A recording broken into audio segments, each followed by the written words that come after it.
We are now live. Yes, yes, we are Outstanding. live.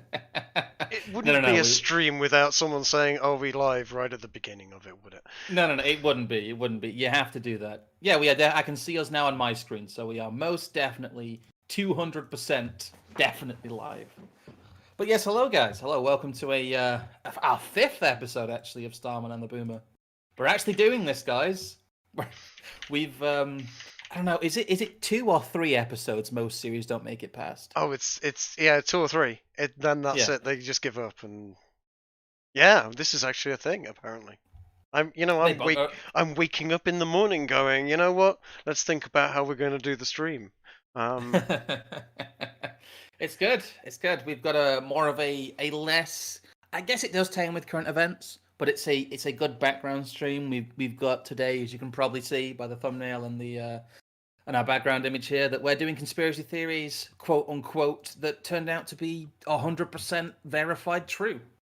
There's a couple of ones here that there's still some debate about, like the media likes to debate, actual fact, but most of these are established to have happened. They are very, very, very much real. So yeah, that's I don't know, Trig. It's something you can see our little tinfoil avatars there. It's something I've yeah, wanted to do for a little bit in terms of like an actual stream. you know, Um, it's something I've wanted to talk about forever because the use of the word conspiracy theory right off the bat is thrown out so often to discredit anything that seems a little, those things that seem a little weird and maybe there's something more to it than that. And someone comes up and goes, "Oh, well, actually, yeah, I know something about that. Apparently, the CIA were actually sort of taking over the media or whatever." And people go, "Oh, good God, you must be mad. Have you been reading too many James Bond theories? That's a conspiracy theory." And so many times it proves to be true. well, who was it who said that the word was really used and popularized to discredit people from talking about things they shouldn't be talking about? Um, I don't know who said it, but it wouldn't surprise me if it is the term conspiracy theory is actually a CIA operation to it isn't discredit. CIA. I should really have. I actually meant to get this up. Um, because of because of the fact that it's the whole conspiracy thing. But yeah, the term conspiracy theory was actually partly popularized to discredit like a lot of, especially in the 1950s and 60s, to discredit the reporting that was going on about especially what people like the CIA were doing. Yeah, it was Um, JFK wasn't killed by a magic bullet shot from a book. Aren't you crazy? Of course it was. We caught the guy. Look, and oh, he was murdered before he could testify. Oh no, that's just a disgruntled, angry what. And the moment you question it, you're a conspiracy theorist. yeah, there's also a big there it is. A lot of people reference the CA document like 1035 960, I think it is, where they talk about using the term to discredit in terms of information warfare. Um, yeah, it's the Warren Commission report is what a lot of people refer to when it comes to conspiracy theories. But that's a side thing. We're not talking about the term itself here, Yep. even though the origins of the term itself and its popularization to discredit uncomfortable facts is kind of interesting. We'll be talking about quite a few things because not to. I know you are the boomer, but not to put too fine a point in it. But you have been around longer than I have, Trig. Yeah, no, and I've lived these conspiracy theories for a long time. I was into this shit in the 80s, and so on. My GCSE history project. I think we're about the first or second year to actually do GCSEs. So there you go. That dates me nicely. That does Um, date you well. I was studying the JFK assassination. Was my history project, and that got me into conspiracy theories right from that word go, because my history teacher would not accept the Warren Commission's findings on the JFK assassination, and I wrote a project about it. Yeah, And yeah. That was sorry. I mentioned the Warren Commission earlier when it came to the CIA attempted to discredit its findings. Yeah. But the Warren Commission was about the JFK assassination. Yes. The JFK assassination and the accepting that it was indeed a lone gunman operating from the Texas Book Repository, shooting a bullet that could turn at, not just right angles, but at one point it's like doing a 120-degree turn and through several different sort of, what's the word, planes. It's literally doing a right turn and then going up. And that magic bullet, no, couldn't have happened. Had to be more than one shot. Unfortunately, there never was any solid evidence in terms of accepted solid evidence. At least, Yeah. There's a lot of inconsistencies with JFK is one of the things we may talk about in passing because he's so kind of influential in the conspiracy sphere. The JFK assassination really launched the entire modern, I guess, what you'd refer to as conspiracy movement of Yes. Of alternate facts, let's say, of alternate takes of truth seeking. But we'll also talk about him in other ways as well. I interestingly tried to do a bunch of research because I've heard there's some very compelling stuff about Kennedy's elections being fixed by the mob and how mob interference in terms of the Kennedy vote is an accepted fact in certain places. Yeah. But a lot of the shit that I wanted to use has actually been memory hold. And unfortunately, a lot of it is like PDFs, links to PDFs, and stuff that kind of died with my last hard drive. I would have thought evidence of a Democrat president fixing an election would go missing right now. Yes, that seems seems a lot odd. of it is due to the what do they call current political climate? Let's say the current political climate. It is very sus. Let's get some susses in the chat, boys. Yeah. Yeah. It is extremely sus. No, so we're not going to cover JFK other than that. We will mention it again, but we're starting with a good old favourite certainly of mine, MKUltra. MKUltra is, I think, one of the best examples. Like I said, you being older than me, you remember when MKUltra was a supposedly wacky conspiracy. That was it. It was stuff that maybe was the subject of an X-Files. In fact, I think it might have been the subject of an X-Files TV show. It was stuff that would be mentioned in sort of wacky TV shows, about conspiracy theories. As this is nonsense. Of course, the CIA aren't doing weird psychological experiments and drugging people and doing hypnosis to turn normal people into spies, killers, just general sort of operatives for the state without them even understanding that they are. Say it with me now. Officially documented government mind control experiments by the CIA. Yeah. I mean, this is who you're dealing with. This is America's intelligence service, and it's not just America's intelligence service that play this. This is what these guys are doing, and it is a mind control operation, and it has been going on for absolutely ages. Well, I don't think it's still. Well, it's probably still ongoing in some forms. I mean, they do like their mind control, but it ran from, I would say, when was the founding of the CIA really in the late 1940s and 1950s all the way through into the 1970s.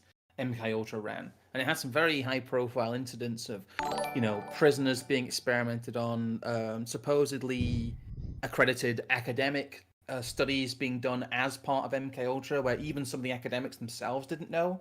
They'd kind of been positioned as an MKUltra study, and stuff had been kind of substituted. Here we go. Anybody that knows, I could sort of throw out names like Timothy Leary is one that comes to heart straight away because I have a couple of his books. Was a scientist working at a top university, Ivy League universities. He would go and lecture at, and he was being involved with the CIA to use LSD. Variants of LSD, different sort of brands of it, and ways of cooking it up to test on students at parties and during actual sort of lectures, essentially. where they would hold various meetings in different places. I know one of them was in the underneath a church whilst a ceremony was being carried out for the day. Yes. They sat underneath a church, high as kites on LSD, having a mad trip, and their project was to basically study the effects and see whether or not religious ceremonies plus LSD would induce a different type of trip to, say, watching horror films and playing screeching noises as music. They were playing with the mind and seeing what damage or changes, should I say, they could do to the mind with this stuff. And that was at the gentle end. At the horrifying end, you're talking about rooms that were full of essentially spiked wallpaper. Big uncomfortable places that would make you anxious just to be there, and put them on, again, LSD, playing different music and suggestions to people, and then essentially blanking their memory of it. But Well, the suggestion was there. it was there, and a lot of the reason they gave up on MKUltra was not the ethical concerns. It was not the fact that they were at least partially exposed. A lot of it was because it just flatly didn't work. They couldn't find a way to reliably, at least chemically and psychologically, mind control somebody in the way that they were hoping to. You know what? I don't agree. I would say that was the reason given. I would say so. Certainly, the classic one for getting people into MKUltra is the assassination of John Lennon. Is often linked to MKUltra. Was it? Nobody knows. If the case is that they can make assassins or crazed gun nuts that go off and start killing people for random reasons and then get themselves killed, I would suggest that we've certainly seen an increase in that behaviour of late. Whether or not you can link it to a mind control experiment that was perhaps closed down because of poor results, even though we've seen that exact result happen time and time again. And we know that is an outcome from MKUltra, is you can turn somebody basically psychotic and then they will kill themselves. It's an interesting angle to say that they might have, if all of this is real, and this is what we know, and we probably haven't seen all of it declassified. And you're right, there is a possibility that yes, there are things still hidden because this was hidden for so long. We were told that this was never real. The idea that the U.S. government was experimenting on people with LSD to attempt to mind control them was absurd. When would you say the turning point was, though? In terms of people thinking you were crazy for talking about MKUltra to MKUltra basically being accepted fact. People still think you're crazy for talking about MKUltra. Normies still do not accept. You can waive this PDF here, which is the joint hearing before the Select Committee on Intelligence, Subcommittee on Health and Scientific Research, and Committee on Human Resources in August the 3rd, 1977, and go, here, this is a fucking document about their behavioral modification program. They're named in there MKUltra right on the top. Yeah, and they go, no. You've just looked up. It's amazing what people can create these days with the internet. Oh dear, that's disappointing in my view. It's. I think it started to gain traction really in the age of the internet. Because I remember in the earlier days, I think it's even different from, say, how it was, what I remember from maybe even 2005 to now. I think that when you talk to people about MKUltra, a lot of people, at least that I talked to who are younger, who've at least done some of the research, there's a larger percentage of them, I think, who are more aware of it now than there were, say, 10 or 15 years ago. Just because of the information, I can never say proliferation of the internet. Good lord. Yes. Yeah. I mean, certainly MKUltra, I can talk to under 20s. Oh, sorry, under 30s rather, about it, and yeah, it's a given. But my age group, the 40s and over, yeah, it's still it's Trig being a conspiracy boomer again. And he's been talking about this forever. You were telling me about this in the 90s. Are you going to ever stop? And a couple a couple come around, a couple go, huh, that thing you were talking about, turns out some of it was true. Well, I suppose all myths are based on some degree of fact. It's always minimizing the you were being a nutcase, and therefore I, blanked it. They were they they slightly admit it, but they won't really. And you then sat there going, well, okay, if I give you this piece and this piece and this piece and this piece, will you take the next logical step with me that maybe Building 7 was iffy, or something like that? And then that they dear. never want to take the logical steps. They It always is. want to It's minimize as much as possible, and they want to go home and they want to watch Dancing with the Stars or whatever the shit is on TV. They don't want to dig up on the internet and scare themselves senseless that the world that they live in isn't what they think it is. And so conspiracy theories remain conspiracy theories along with these idiots. Here we go. I've got this nice quote unquote conspiracies. There's a if you want to scroll, there's a link actually here from NPR. I was which is just about to. Yes. Here we go. Very boring. It's not as trusted because NPR came out and said they were proud of the fact they never reported on the Hunter Biden files on the emails, which is funny because they were basically flaunting that. But yeah, it's the CIA's secret quest for mind control, torture, LSD, and a poisoner in chief. It's what is it? Sydney Gottlieb. I can never say it right. It's CIA, infamous CIA chemist Sydney Gottlieb, and I think that's just Gottlieb. Gottlieb, that's it. Gottlieb. Ah, yes. And my pronunciation is awful, as all of you guys know. But it's MKUltra was I think it was allowed to happen so much almost in the open in terms of the agency's practices because of the Cold War. A lot of what the CIA now does is black budget stuff. The CIA funds itself through its illegal activities. If you don't know what black budget means, it's if you know what Iran-Contra was. I don't think that was a scandal rather than a conspiracy theory. Yeah, that was out in the open. I mean, the Oliver North, that was openly what they were doing there.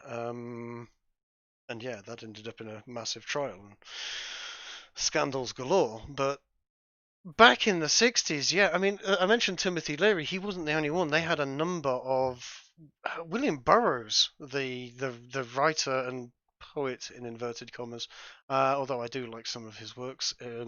He was involved in all of it. They were all very involved in this sort of LSD revolution in the 60s.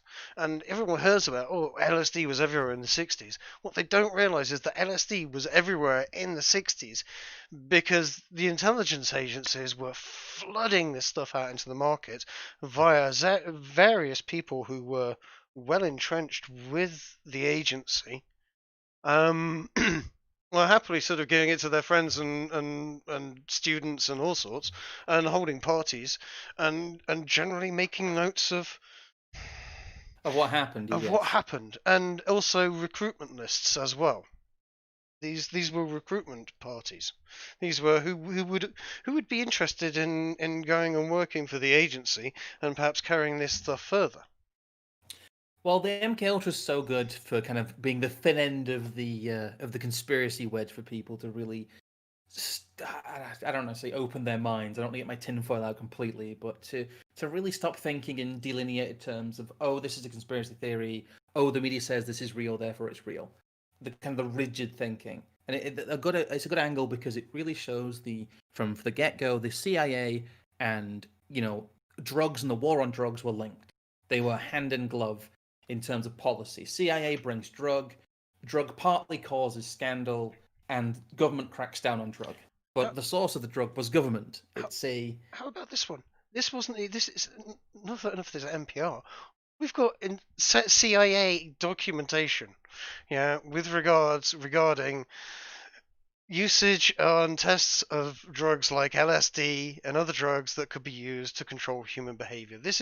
They're even openly admitting it in their open documents that they have this. Yes, they are.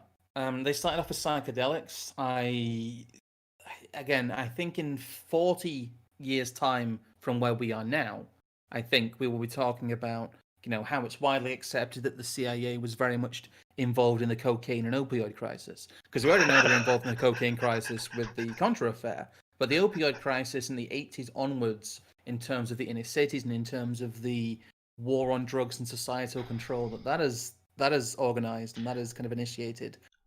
Well, you know what? You can read books like Mr. Nice, who talk about Howard Marks, the drug dealer in the 80s and early 90s, who was working for CIA, MI6, the IRA, and Afghani drug dealers to transport marijuana all over the world. And he'd got contacts in all manner of agencies because of where he went to school, which was Oxford. I think it was Oxford or Cambridge. Can't remember. I think it was Oxford. And he picked up lots of connections with intelligence agencies there, and they'd all encouraged him. And right in there, right in books like that, you have connections with the CIA being involved in shipping narcotics from the Middle East into America. We know that they were shipping cocaine in, so to say, oh, they might be in 10 years' time, we already know. Of course they are. The bits of information are out there to be put together. Yeah, there's no doubt about it. And Howard Marks, by the way, anyone that's interested, Howard Marks was a Welsh guy from nowhere who very very intelligent, went to university, Oxford, I think it was, best university in the country, one of them in the best in the world, and that's where he got hooked up with the IRA, heavy drugs, and international drugs, shipping. He was a good boy from nowhere and fell into bad times in amongst bad people. Those people from Oxford and Cambridge, those people from the CIA and the MI6 and this, that, and the other. I'm not saying, This but anyway, I this digress. will link into something we can talk about later, because there's a few more things to tackle here on MKUltra specifically. Sure. But the tap on the shoulder, as they call it, I'm sure you're aware of, in terms of Oxford and Cambridge and these elite universities and strata of society, Mm-hmm. that the intelligence community tends to recruit from the younger end of the intellectual class, in terms of, people who are lifers. Not Yeah. not people who are assets, but people who are lifers, people who are insiders of the agency. Especially in MI5, MI6, some of the stuff about the, it's a toffs club. It is, and Oh a yeah. lot of it is to do with you will get a tap on the shoulder, they call it, at university, and you'll be asked to, work for the civil service. Let's say that's another euphemism that's used. Yes. Yes. Come work for the civil service. Yeah, it's something that we'll link into what we'll talk about later with Skull and Bones and the Bullingdon Club and some of the elite secret societies that openly exist, that many members of world governments have belonged to, and in many ways we can argue still belong to because of their practices. We talked about this in our previous streams. This is kind of why we wanted to do this, because it forms a good basis for a lot of the stuff we talk about that a lot of people consider quote unquote tinfoil. Whereas there's an extremely good factual basis for pretty much all of it. MKUltra being possibly the best example, because it has some of the most time between the events and today. As time goes on, it becomes less and less important to protect the lie. And so a truth is allowed to come out essentially when it's too late, though. There's not really a lot we can do about this. A lot of the people who could be prosecuted because of MKUltra are dead or too old. Yes. You know what? They want it to come out within their lifespan as well. They want to be able to sit there in their 70s and 80s and point at the documents and laugh that we got away with that. If you'd known about that 40 years ago, you'd have lynched us all. But now you do have to suck it up and deal with it. That's part of it. It's part of the consent thing that a lot of.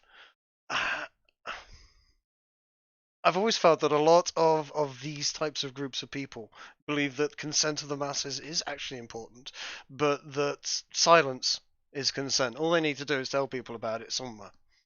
Put it out somewhere, make it available somewhere, and if no one hangs them from a tree, they've consented to it as far as they're concerned. But it's like the prison stuff. It's why I talk about that stuff. Again, maybe we should have brought that in. That's a good modern example, but that's probably requires its own stream. That's why I didn't want to bring it into this. Prism, Um, yeah, I never even thought of I'd that. like to do an entire stream on Prism at some point and the Snowden documents.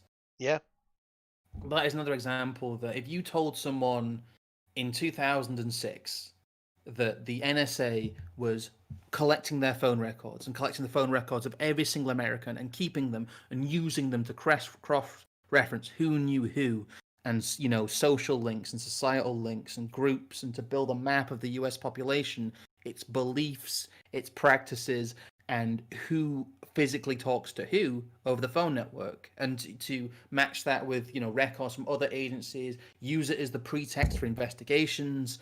You'd tell me I was a conspiracy theorist. You'd tell me I was mad.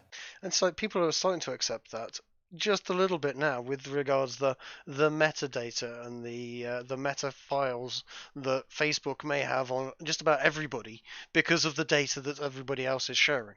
And when it's explained to them like that, they go, "Oh, okay, I see what you mean." They already know people that exist that aren't even on Facebook.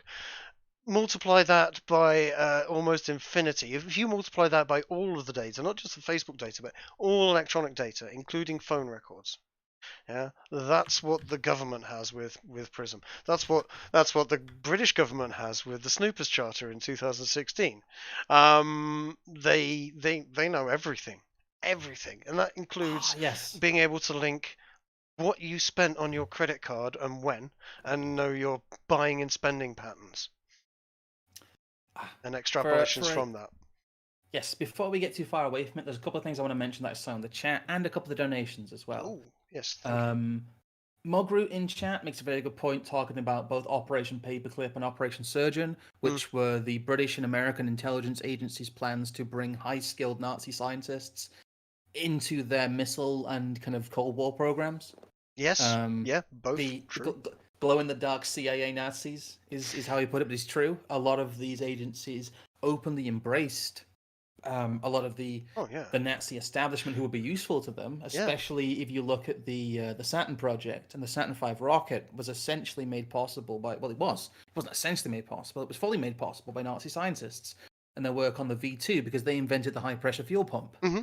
Yep. So those are another two things. Like I said, there's such a long laundry list here that we're trying to break it down to some really, really core ones. Which is why we're focusing. It's not just the Saturn V as well. It's not just rocketry. They got jet engine technology, although a lot of that was Von Braun, yes. Yeah, a lot of that was also from England and America themselves and so on. But even down to I know that Gestapo people, in the same way that the fucking Stasi, when the wall came down in '89, they did the same thing. The Stasi, the really dirty, secret police like the Gestapo before them in the Nazis were immediately recruited by intelligence organizations because they liked how efficient they were. Yes, they knew. Well, they knew the tricks. They knew the trade. They might I like wheeling out von Braun and all that, and the Nazi recruitment efforts in both Europe and the US, because it's funny when they say, in the 1940s the American government used to punch Nazis. It's like, no, they didn't. They used to hire Nazis. used to hire Nazis. Yeah.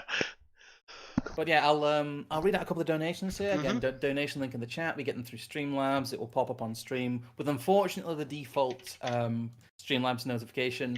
I'm trying to figure out how to change that without paying for fucking Streamlabs, because Streamlabs is genuinely kind of awful. I'm looking for alternate avenues to it that don't involve that.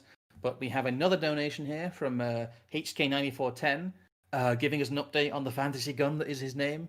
I posted a picture in the Discord that explains why the rifle won't be a bullpup, and that's a $5 donation there. Thank you for that. And another donation again from Jesus Christ, who I saw in the chat, who made some good points there. Did a 20-year-old Trig fight in the Napoleonic Wars out alongside a 20-year-old Britisher? Oh, it's too old for the Napoleonic Wars. Crikey. I'm sorry if you guys did it in other currencies, but that's a $3.30 donation there. Probably a different currency that came through. Unfortunately, PayPal only shows the dollar amount through Streamlabs. But yes, thank you guys. Thank you for the donations, and do keep them coming. They help us, remove the boomerness from this stream, and also buy us hot pockets. So even though they don't really have those over here. We can What's get the UK tendies. equivalent? Tendies? We No, no, can get no. tendies. We Hot get pockets. rustlers. They Oh. keep us in rustlers. Yeah. Rustlers and Happy Shopper energy drinks and Space Raiders. Mate, Oh. that used to be my lunch when I was in Oh. sixth form. I'd have a Rustlers, a packet of Space Raiders, and a fucking Happy Shopper energy drink You know from what? the package shop. You know, I don't think to this day I've seen someone willingly buy a Rustlers. The rib one, the barbecue rib one's not that bad. The rest of them are awful. Yeah, I was gonna say I've had one once and thought I was being attacked in some way. A rustler's a bit like a Ginster's. It's a desperation food. Oh, you know what? People that think fucking Ginster's pasties are pasties. I just want to drag them down to Cornwall and force feed them an actual pasty. Sorry, We're digressing. We're going off on a convenience food tangent here because we have been talking about MKUltra for a good while now. Good lord. Okay. Did half an hour. Shall we move on to our second conspiracy theory of the day then, which leads in quite nicely with my I don't know, which one should we do next, Trig? Because there's good lead-ins to both of them. Well, the thing is, we've got. Yeah, I mean, I suppose it should be. We should go for Mockingbird. Are we going to go for Mockingbird? Are we going? I think we should go for Mockingbird because of the CIA connection. But a lot of what these conspiracy theories have in common, there's two things. There are covert government agencies and secret societies, and a lot of them brush on both. But the next one we're going to go into here is Operation Mockingbird, and I will actually give a quick primer here because there's a lot. The CIA still puts out a lot of disinformation about Operation Mockingbird, and I've seen a lot of articles which try and discredit its scope. Operation Mockingbird is the name that is used as an umbrella term for a large amount of operations that applied to US journalists in the CIA. And Operation Mockingbird itself was a surveillance operation. It had a limited scope, but there were other operations that did not have a limited scope and were not purely surveillance operations. And Operation Mockingbird is used as an umbrella term for all of them by people who want to talk about that. So whilst it's, I guess, technically incorrect in terms of operational names, in terms of what was going on and what we're saying here, it is correct. So if you see information that says that Operation Mockingbird isn't what people think it is, that is unironically CIA disinformation still. Yeah, I mean, you can see Operation Mockingbird still in effect. Well, is Anderson Cooper a CNN presenter? Is all I'm going to say. Yeah. Right. He's one of the people who is. There's a lot of holdovers, a lot of older newsmen who were around during this era. There's a good chance they either encountered stories that were fabricated or put forward themselves by Operation Mockingbird, or that these people are genuinely CIA assets. Because, as we'll go into it here, Operation Mockingbird started off as a surveillance operation. A lot of it was reprisals. Sometimes the CIA would try and reframe itself as being heroic during the Cold War to try and stop the Soviets. This wasn't that. This was the CIA going after journalists who were publishing their documents and showing their abuses. Oh, sorry. What happened during... You okay there, yeah. Sorry, I just federal incandescence scale just jumped in there by accident. That's fine. That's fine. We are very much at the top of the. It's actually kind of shaking right now. I'm not sure the scale can take the amount of glowing that's happening. Yeah, it's right at shift out of park level with Operation Mockingbird. This is, I mean, it was up there. It was up there for MKUltra, but Mockingbird. Bear in mind, see the link here. CIA trying mind control stuff. CIA trying to control the media. There's a theme here. Just in case you hadn't noticed, with that particular agency and their friends. Let's not forget about the CIA. The CIA is not supposed to operate on American soil. No. They are supposed to be the dirty war against an enemy. And everything we're seeing here, we are seeing two operations that very much did operate on American soil. MKUltra and Operation Mockingbird. These were operations against the American people with the twin aims of mind control and press control. And if anyone tells you that the CIA is your friend, I remember seeing stories from journalists about the poor CIA agents who had to deal with Trump, the poor CIA heroes who Trump mocked and made him get what was it, a milkshake? He made them getting milkshakes, which is hilarious. But yeah, anyone who is saying that the CIA is anything but an abhorrent organization is not your friend. Yeah. No, I mean, the Mockingbird is even documented on Wikipedia in a relatively. It's a start. There's places to dig from there. This is the CIA. The CIA are not following their remit and haven't been for a hell of a long time. And how it's being allowed to continue, well, it's not a mystery. It's fairly obvious. But it's freaking terrifying. They are the swamp. The very swamp that I mean, they're uncontrollable at this point. Their remit is to knock over and take over governments via various things. They shouldn't be playing that game. They should be doing intelligence work, which is what the rest of the intelligence agencies around the world do. The CIA are an aggressive intelligence agency. They actively are involved not just in disinformation against propaganda. They're actively being propagandists in other countries on their own, and it's their overreachers. Yeah, it's just blatant overreach at this point, and yeah, they're not they're not even the friend of the USA. I'm not actually sure who the CIA really are friends with, other than you know those who are friends with the CIA. That little group, they seem to operate for themselves. And They very much. It is. It's a lot of the CIA's remit, and a lot of what you see. Operation Mockingbird is a good jumping off point for this. But a lot of what you see of what the CIA's actions is not defending the US, but defending the CIA. mm, The CIA is an organization that attempts to justify its own existence and justify. It's like an ever perpetual machine. Information warfare is justified by covering up and hiding previous information warfare, and they are given the tools and the skill set. You're right. They are given the tools and skill set and remit to sway foreign elections, and then it's expected that this unaccountable organization that has its own black budgets, has its own rules, and has basically no code of ethics.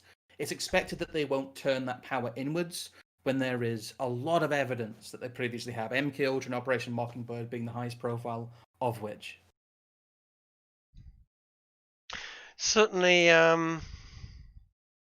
certainly that we know of, and that's obvious. But yeah, and this is all documented, and let's actually get some of these documents up, because we're just looking at one little snippet here. I'm not going to actually go to the Wikipedia page, because it's a Wikipedia page. It's lots of text. A wall of text is not fun to look at. I'm sorry.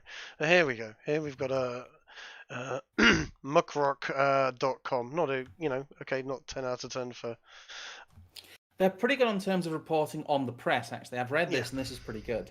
I also there's one here from Carl Bernstein as well, the award-winning Washington Post old school reporter. Those are the two links that I wanted to use.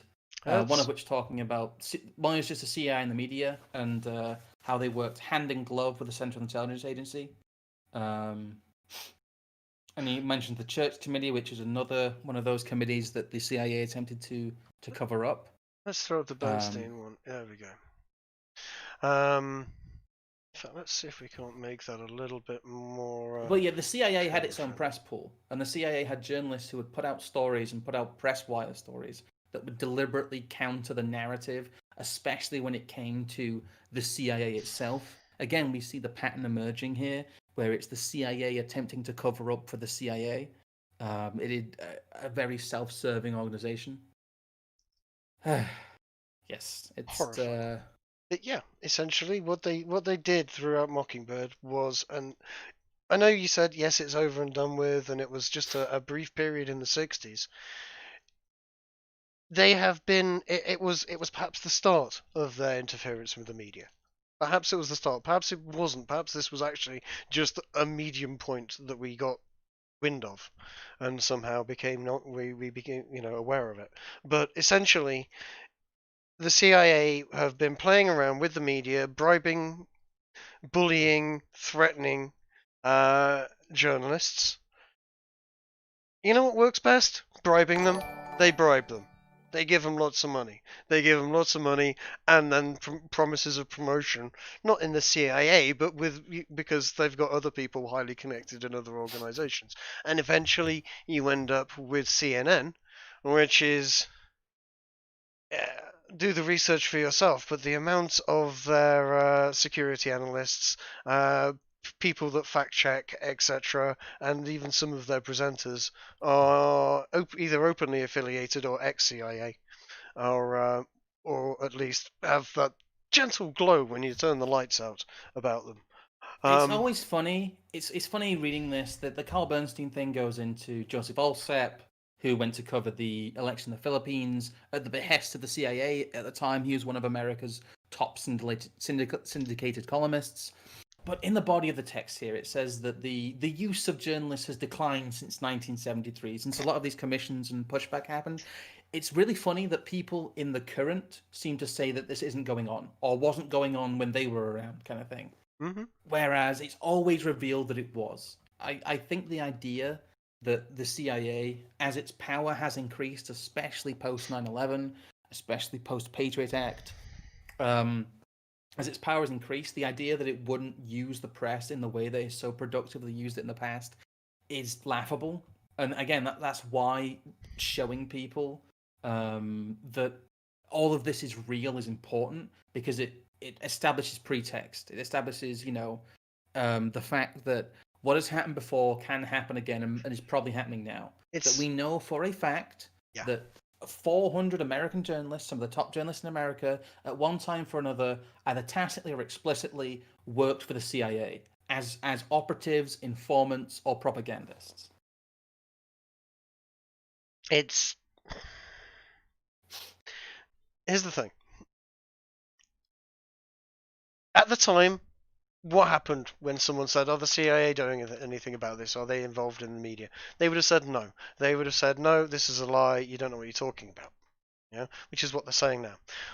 By bringing out this and going, okay, we own up, we did this for this, 1 or 2 years that we were doing it, and you know what, we learned that this was a bad thing to do, and we're terrible people, and people were upset about it, so we've learned our lesson, and we'll never do it again, is total fucking bullshit. I'm fed up of this. It's like, oh yes, we know that they lied to us because they lied to us then. We know that they're fucking liars, and oh, they've been caught out in it. They've fucking owned up to a tiny little bit, and oh yeah, of course they're not going to be doing it again. They got nothing out of that. Of course, controlling the media is going to gain nobody anything, because everybody knows that people are far too clever and bright to fall into bullshit and have their brains fucking melted by constant bullshit from the media. Of course they'll think for themselves. No, they won't. They will fucking follow like the goddamn sheep that they are, most of them.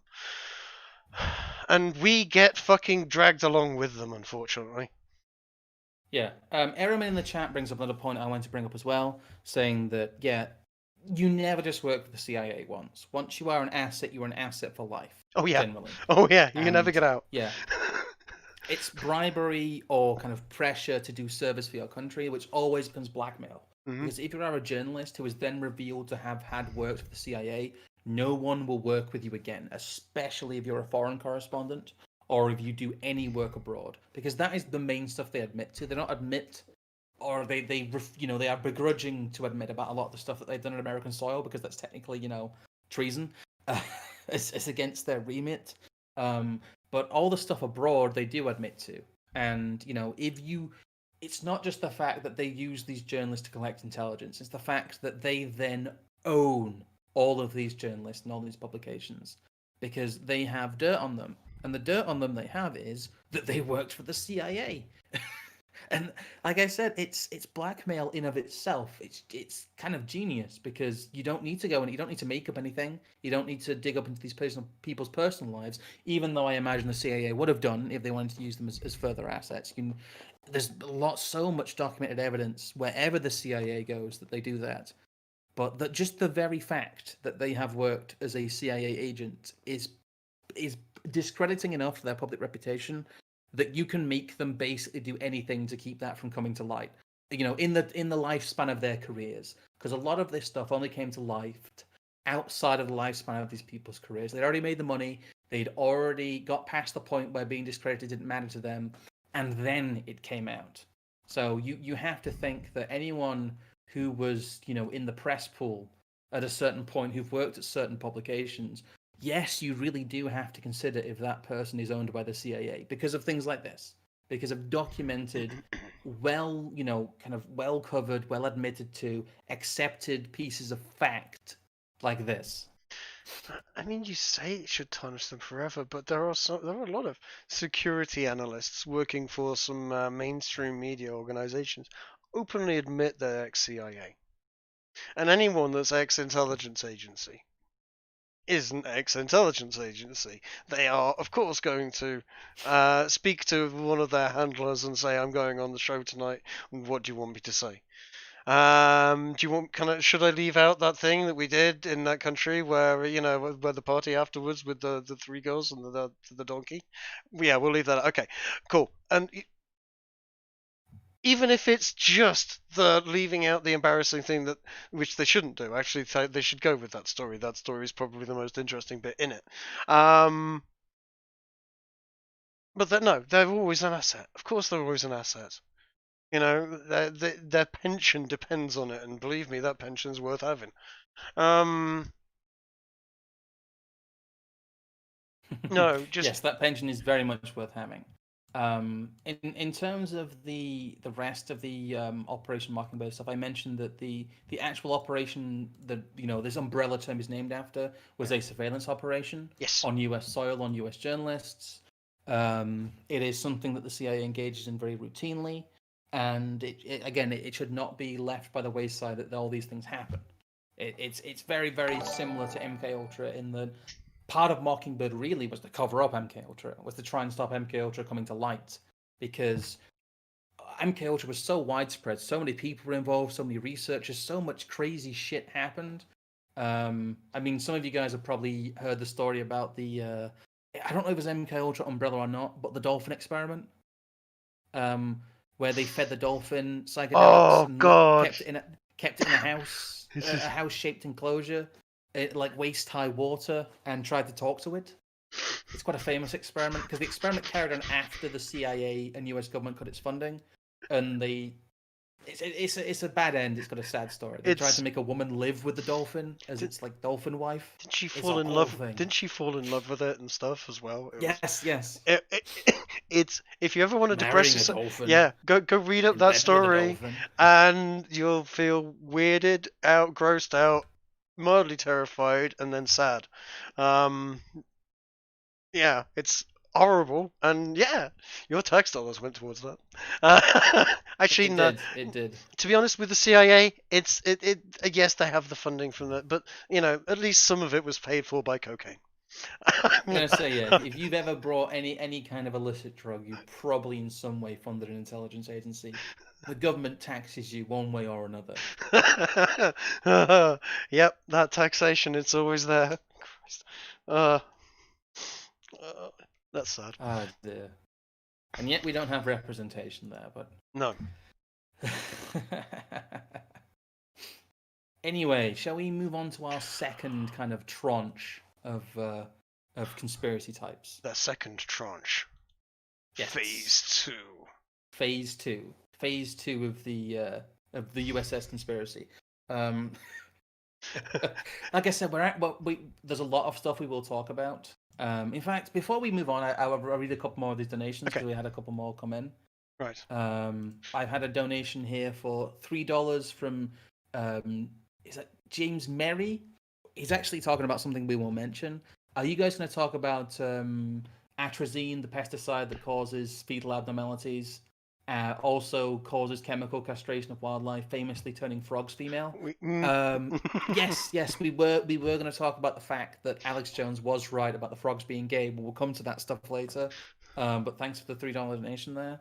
And a donation here from was that Keithness Barbarian for $6.70. Sometimes I do wish I could go back to sleep. Blissful Ignorance has a very large allure when you start digging. I've always been mistrustful of people with power, but but you never know how bad it is until you dig. Um, yeah, and talk to people about it. It really is it is like literally digging to hell.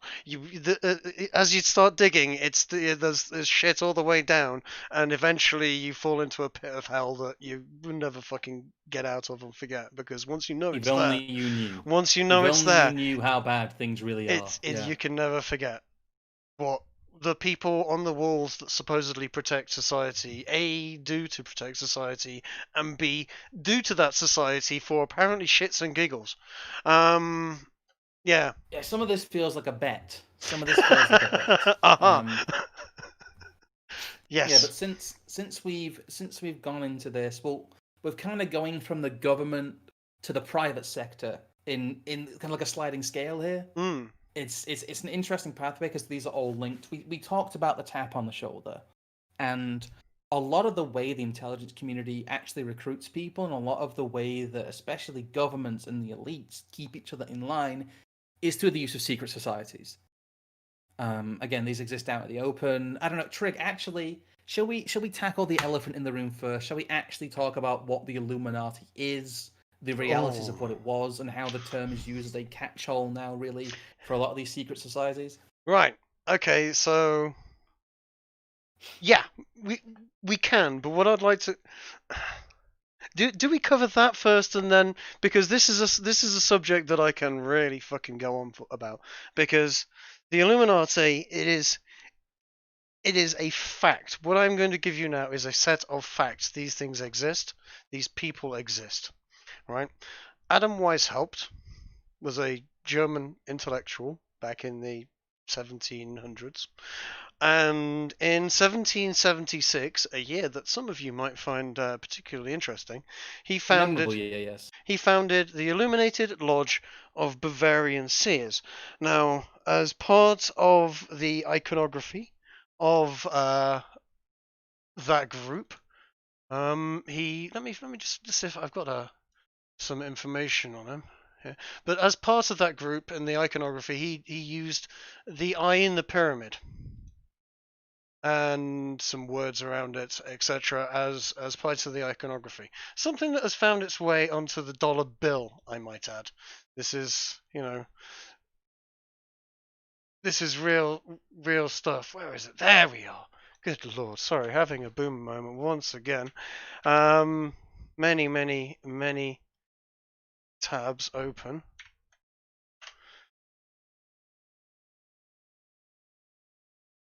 And it's not loading.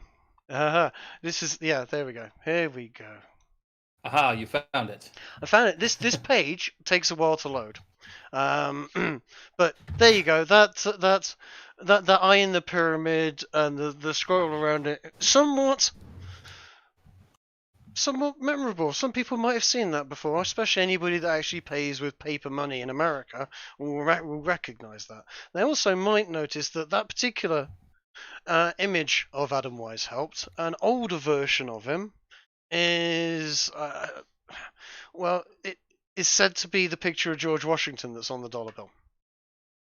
Now, this guy had a number of people that were involved in this particular lodge, Masonic type lodge of Bavarian seers, and they all seem to sort of find themselves over in the United States in and around that year and shortly after, and there's an awful lot of ties with the creation of that particular Masonic lodge and America's founding fathers and beyond.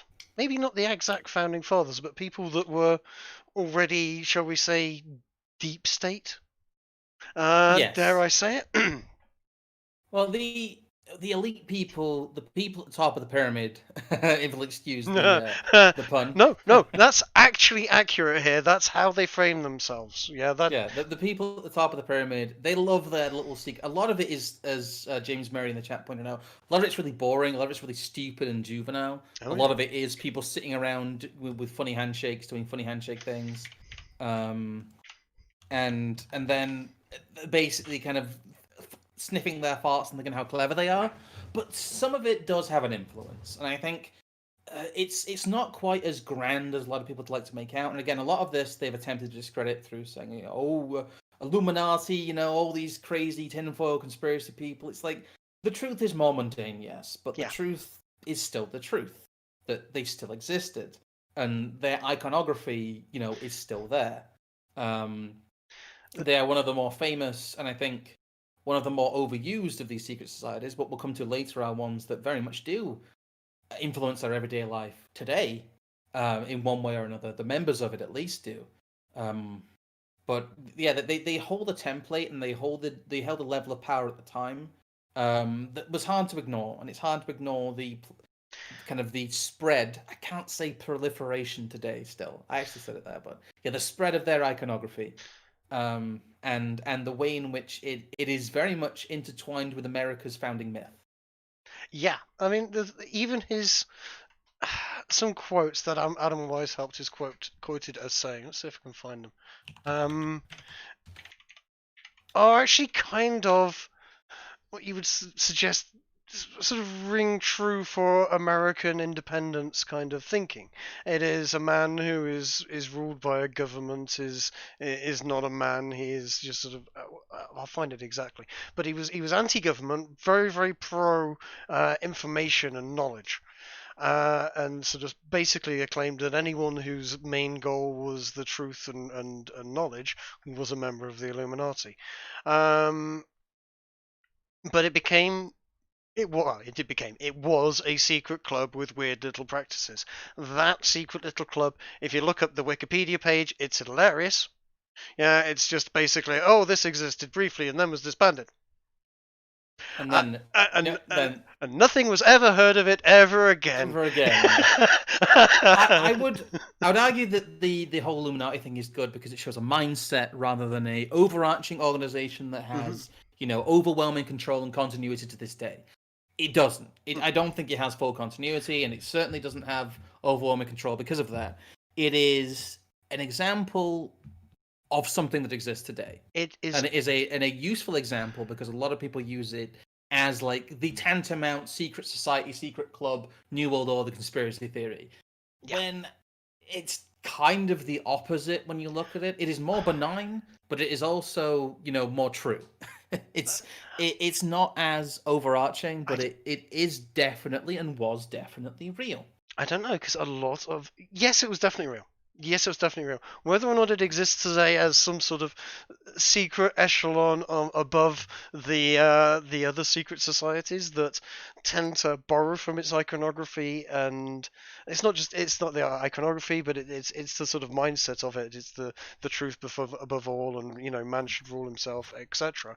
It's they all have these sort of very similar secret sort of tenets that they're working towards, and let's have a group of people that are ha ha ha fart smellers. Yes, we're more intelligent than everybody else, and therefore we get the right to rule the world, and we will work together to accomplish that. And they built big cabals of industry and banking.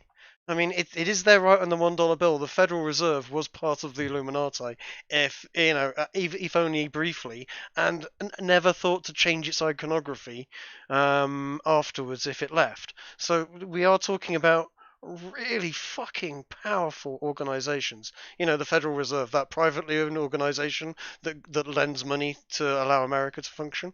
Remember, privately owned, not owned by the people. So, yeah. I don't know if it doesn't exist, man. I'm way further down the rabbit hole. Far more. I'm far more. What is it, Mulder, on this one? Yeah. Yeah. I am willing to believe a lot more, just through Holy shit, it's all fucking there staring me in the face. I can't fucking ignore it anymore. They're either taking the piss. Now, this is the other option, and it's quite likely that this is the other option, is that secret societies use Illuminati iconography to fuck with people like me. Oh, of course, yeah. They do it because it's a form of like camouflage almost. Yeah. They do it to make themselves look like, anyone calling them out would be a ridiculous conspiracy theorist. Yeah. It's like the Pepe thing. It's like the OK symbol. It's like if a group of actual white nationalists did clothe themselves in Pepe's and OK symbols, people will get laughed out of the building for calling them white nationalists because the wolf has been cried too much. And Yes. it's a good example. It's a good example of how, true facts get discredited because of the wolf crying and also because of deliberate misinformation. But yeah, the Illuminati is a good basis here, but there's two organizations I want to talk about. Because they are kind of intertwined with that very formative period where we talked about the tap on the shoulder. We talked about the intelligence agencies recruiting from elite universities to, keep people within the establishment and, pick people from the existing establishment, the children of the establishment, to both gain influence and maintain influence. But the other side of that are the secret societies that existed at both the elite universities in the US and the UK. Because I put them both on the intro slide there. One of which being Skull and Bones, and the other of which, actually more relevant, we talked about during the Boris betrayal episode, is the Bullingdon Club. Should we start with that one? We can start with the Bohemian Club, yeah. If you want to get up the either the image or the story, there's actually an ITV News story here, which is interesting. I literally just clicked on that as you said it, so I have it. I have it right here. Oh, there we go. It's a dodgy lineup of, yeah. That's our elite today. That is. It is. It literally is. There's the reason that this image got so much traction is because in the same year, in the same club, is it Oxford or Cambridge, the Bohemian Club? I can never fucking remember. It's both. Both can. Yeah, I think both can go there. Yeah. Or they. I think this might be the Oxford wing of it, but I believe Bullingdon Club operates in both. But I might be wrong. This is the clubs that I was never let near. Because yeah, I had some of the same education as these guys. I didn't go to the same university. Some of us went to skate schools. No, I didn't go to skate school. I don't skate or die. I'm not. No, I'm not on the half pipe. State schools. Good lord. Yeah, but no, I didn't, and I played rugby with not this particular lot, but yeah, these types of people. Oxford. Yeah. Yeah. I think it is Oxford, but I think Bullingdon Club was Oxford. Yeah. Although they're having similar clubs at both of these places. The Bullingdon Club is just the most famous example. I think it is now defunct, but there is other clubs in its place, or another club in its place. There will always be, I think, at these elite universities, an equivalent of the Bullingdon Club. It's a boys only. What do they call it? A dining society. Yes. It would be a dining society, and they would go out dressed like that in very early 19th century, sort of 1920s, 1930s, sort of Art Deco, top hat and tails type sort of attire. Yeah. And they would, throw money at homeless people and, at the floor, generally act like complete assholes. It wouldn't surprise me to find a trail of dead, coked-up hookers behind this lot.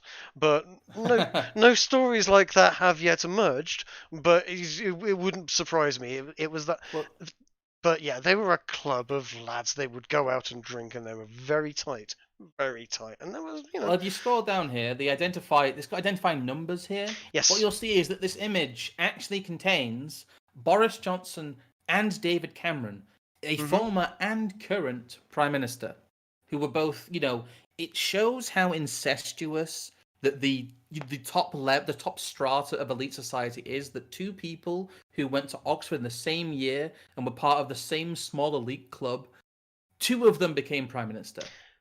From that small little segment of the population, from that tiny, tiny club, in that small section of people who go to Oxford, you know, in the small section of people who end up as politicians, two people in the same photo in this same elite club managed to become prime minister. Yep. And I think that's a real indicator of how rigged the system is. It's There's this also lie that we tell people. It's not just Prime. There's also a Sir Ewan Ferguson who was the British ambassador to South Africa and France. Yes. There is the first son of a hereditary peer, which means given enough time, he'll end up sitting in the House of Lords, whether he, does nothing with his life or not. That will just happen to him at some point. 700 quid a day for sitting in a room full of urine smelling old farts. I mean, that sounds detestable, but for 700 quid a day, um, Not too bad, not too bad. you 700 might quid a day, yeah. you might do it once or twice a week, just and hold your nose.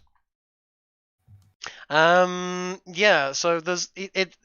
That's just 1 year. You've got and we're not just talking 4 VIPs out of them.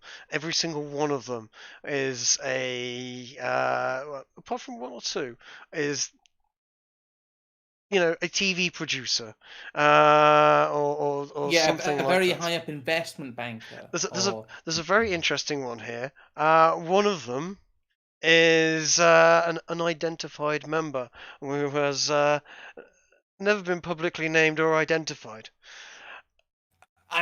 so a glowy. So I'm not even going to The mention the man number. was in the Bullingdon Club at Oxford. Someone was. Oh yes, that was. I remember Charlie. Good lad. Good lad. No, Chundered everywhere. no, No, it's no. Charlie, no Fred, one. Bill, whoever it is, was yeah, is never been identified. So there you go. And I tell you what, he won't be just some fucking dude in a van.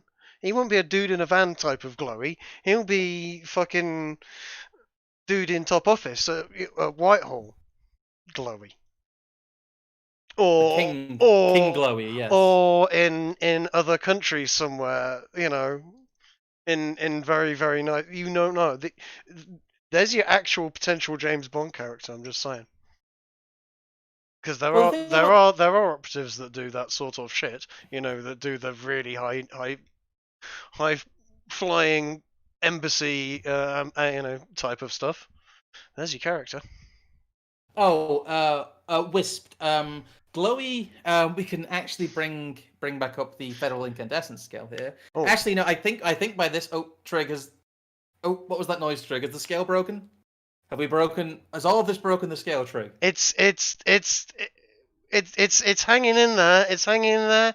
It's hanging in there. Oh, we will see at the moment, but we are right at the bottom. But Yeah, it's Glowy is a reference to the late great Terry A. Davis, developer of Temple OS, and he referred to the CIA as glow in the dark CIA N words, and he said that he ran one down with his car in 1993.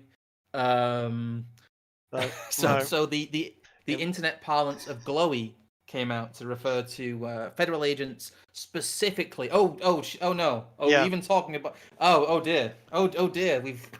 I'm afraid we've broken the scale, folks. Yep. I'm afraid the federal incandescent scale. It could. All of this tinfoil, all of these conspiracy theories, and all of these federati have unfortunately broken the photometer. Yeah. We will. We've We need to recalibrate it or something. Make it a little more robust for the future. But yeah. yeah, that's what glowy refers to. If you hear us talk about, there's a lot of inside baseball internet terms here. I'm familiar with that. That a lot of quote unquote normies might not be familiar with, if I may use that parlance. But yes, that's what a glowy is. We'll get them up to speed eventually. Yeah, no, yeah, that there may be someone there that's an interesting character now somewhere, or ceased to exist. Yeah, someone who was disappeared and scrubbed from the record, Stalin style. That is also equally kind of possible. Well, if they were a glowy and then did something and something bad happened, yeah. I'm not. I really don't think the British government and glories are at the Stalin-esque scale of literally removing people from pictures, but it's possible. If your imagination can picture it, it's possible. If it's as long as it's within the bounds of physics. I do appreciate some people go off onto some very wild fantasies, but if it's actually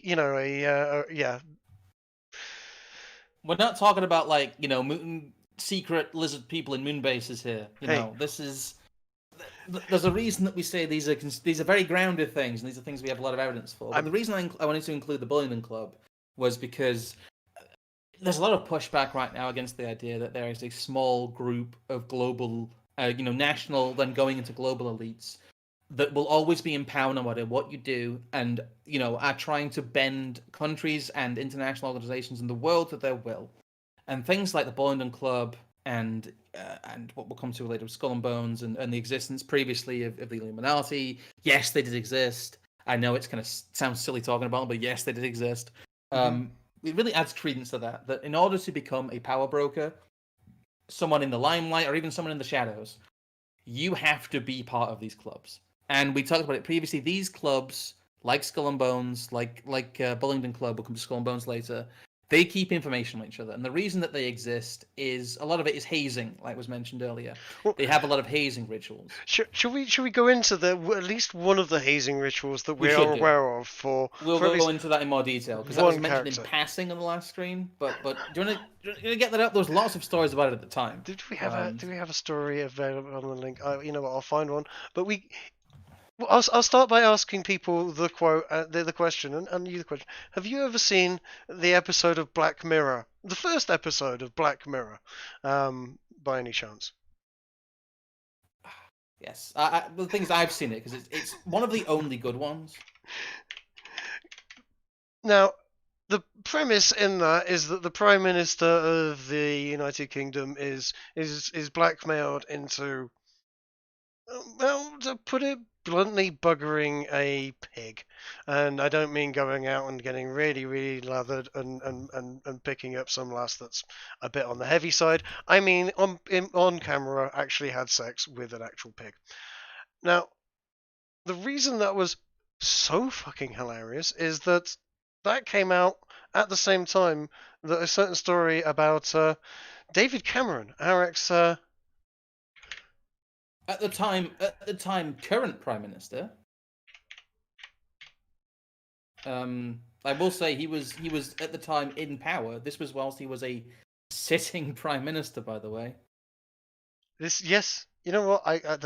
Here we go. David Cameron, Secret Society, and a pig's head. Yep. Explained. I'm gonna use another Guardian article because bless them, they've got all this sorts of crap in droves. Well, the thing is, we like using sources from obscure places, from right-wing places, left-wing places. NPR, BBC, Breitbart. Real Clear, all of that. We like using all of them because they're all useful to create a picture. It's all useful as well to show that we are not just coming at this from an angle of complete political bias. That we are able to demonstrate the existence of what we're saying from multiple angles. I love that picture. That's like the ultimate medieval milady going off right there. It is, yeah. Now this is actually the Gaveston Society. Which is completely different from the Bullingdon Club, in that it's another society that is behind closed doors in Oxford, and it's essentially part of it. It's the same freaking thing. It's the same people going to the same. It's just like they'll have the Bullingdon on Mondays, and they'll have his Gaveston on Thursdays, and they'll have the hooker shagging on Wednesdays, and then we'll do a bit of work. Like I said, these organizations still exist just by other names because the Bullingdon Club became so famous and their antics became so disliked that they basically had to change the name of it. But yeah, an unofficial biography by one of his former actual schoolmates, I think it was someone who was at Oxford at the time. So it's kind of a wink and a nod by the people there telling him not to step out of line. it's very much a I know what you did kind of thing. They even have an bit on that in this article of what's the difference between Piers Gaveston and the Bullingdon Club, and it says, oh, it's the other drinking society that David Cameron was known to be a member of. Yeah, they're old Etonians. They all went to Eton. So really, from the time you go to primary school, your path to power is set. You have to go to Eton. Boris was also a member of this one as well. I mean, these two were and same uniform, tailcoats, waistcoats, bow ties, etc. And shall we get down to it? Shall we tell them what David did to be able to join this place? He he fucked a pig's head. He basically used a severed pig's head as a fleshlight. That's what these people do in these places as a hazing ritual. So don't expect it to be better over America either. Skull and Bones, there's some really fucking wild shit. The thing is, can I say what they did in Skull and Bones and it not be liable because I can't actually physically back it up with documented evidence? I love that the Bohemian Club is still banned from meeting within a 15-mile radius of Christchurch after members smashed 400 windows at the college in 1927. See, Here's the annoying thing. If I'd gotten into Oxford, I'd have so joined that club. They sound like they had a right old fucking laugh. Some of it is great fun. You know, get pissed up, run around, and smash windows. It's football hooliganism. Yeah, but that's the thing is though that this is the shit that they use to get you in later life. Yes. Once you are an influential person because you are on that path. Mm-hmm. Yeah, it's said this was 1927. This is still being discussed in We're here in Year of Our Lord, current year +5, 2020. The year that will either make or break, I think, the rest of the next decade. But we'll see. You know that line there that just says that? It was basically about getting drunk and standing on restaurant tables shouting fucking plebs at people.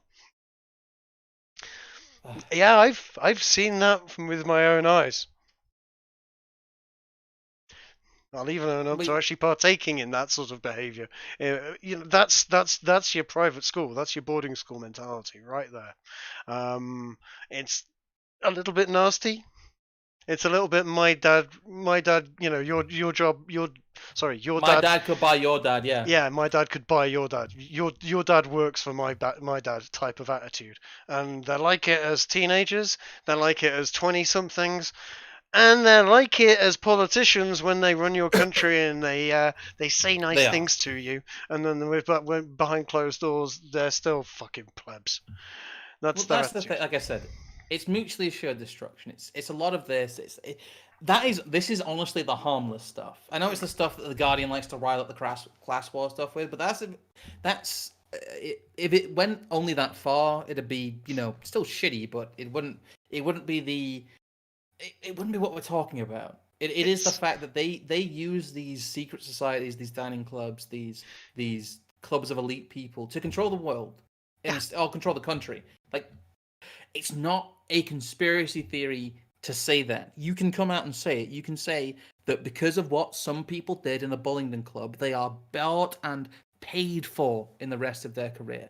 And they will constantly be reminded of the dirt that these people have on them.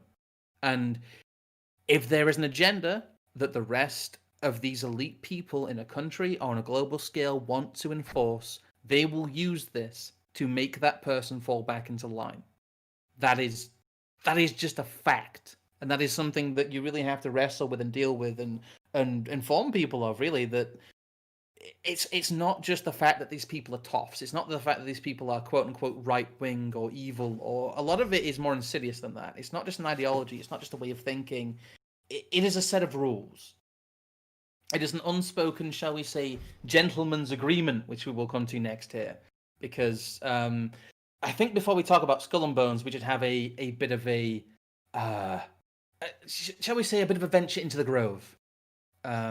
Because there's another famous secret society. Oh. Okay. Mm-hmm. Tell you what. Just roll the clip. We'll roll the clip, then we'll talk about it. You've probably seen this clip before, but yeah, roll the clip there, Jake. Roll VC. I'll cue it up. There you go. In the Jamie's fall queued of it up. 2004, while in New York to cover the Republican National Convention, we ran into David Gergen, the Karl Rove of 4 presidential administrations. Okay, one last question. I read a Washington Times article many years ago where you had a comment about the organization, and then now it's been in the Wall Street Journal, it's been in a lot of different newspapers, and that's the Bohemian Grove. And back in, 1996, when you joined as a Clinton advisor, the Republicans were criticizing you. Oh, what about Bohemian Grove? And then you countered them by saying, "Hey, I don't run around in the woods naked." What did that mean? Here is the before-mentioned Washington Times article where he said, "I didn't run around naked like they do." I love his face. I He knows he's fucking got I him. don't know what quote you're referring to. I'm not aware of any quote like that. Listen, I am a happy member of the Bohemian Grove. I like the folks who come there, and it's really inappropriate for me to talk about the group beyond that. Thank you. Have you been there for the ceremony with the cremation of care? Frankly, I don't think that's something I need to talk to you about. Really? That's right. Well, I'm Alex Jones, and I snuck in there in 2000. I'm the guy that blew it wide open and got the video, and it's been on national TV. Well, I disrespect you for that. You do? I do. But it's a lot of big public officials going in there. Don't we deserve to know? I don't know anything about you, and I don't know anything about your film. But if you go in there with an understanding, you violated that understanding by releasing that film, and I don't respect you for that. Really? But we have public officials. I'm sorry. You took an understanding when you went in there that you would not do that film, and did you have an understanding when you went in there? No. Did you crash it? Yes. Yeah, and it has no trespassing signs there too, doesn't it? No, they put them up after. Oh, I'm sorry. Just walked in. I'm sorry, sir. I've been there before. I know what the circumstances are, and I'm sorry you violated the understandings. That was not a gentlemanly thing to do. But what about the ritual? Is the ritual gentlemanly?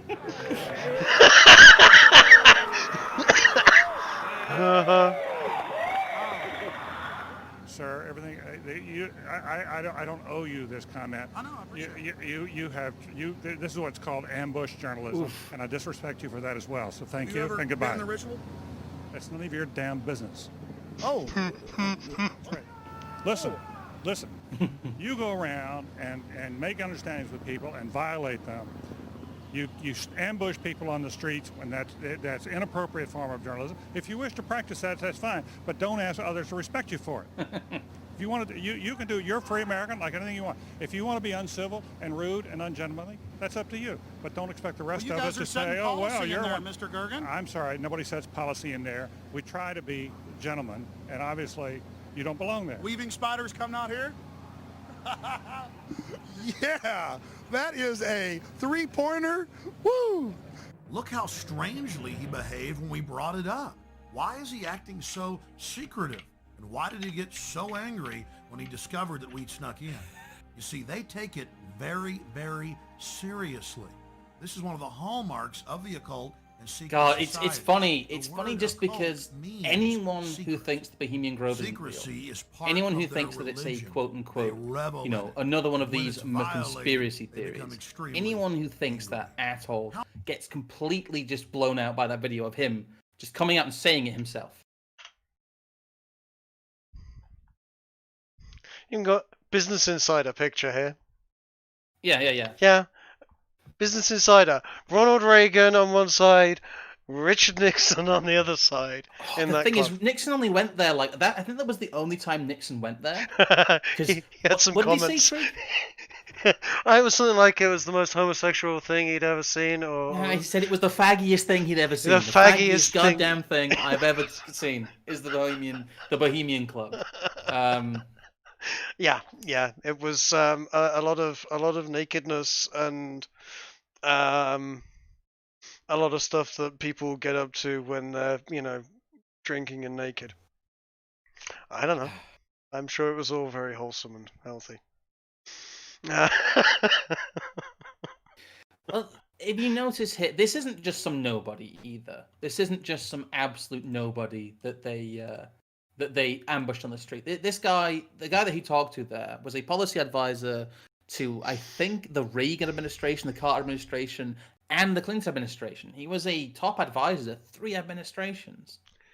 and yet he's part of a secret society that is known for burning the effigy of a child in front of an owl god, and multiple reports of the fact that they use homosexuality to blackmail each other.